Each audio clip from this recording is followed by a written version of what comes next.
Hey y'all, welcome back. I hope you're having a good Saturday. It is time for our daily poetry reading.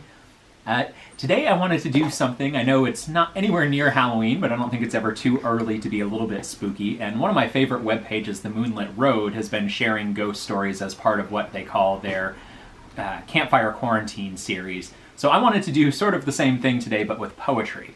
And the poem is by Walter de la Mare, and it's probably his most famous piece, and it's called The Listeners. "Is there anybody there?" said the traveler, knocking on the moonlit door, and his horse in the silence champed the grasses of the forest's ferny floor. And a bird flew up out of the turret, above the traveler's head, and he smote upon the door again, a second time.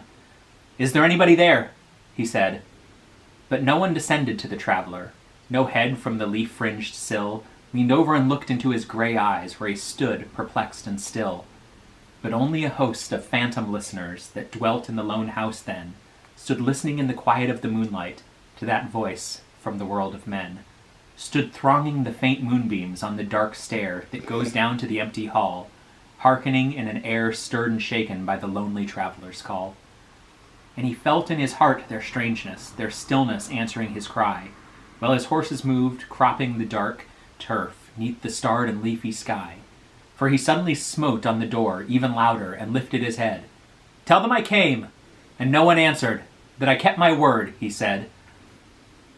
Never the least stir made the listeners, though every word he spake fell echoing through the shadowiness of the still house, from the one man left awake.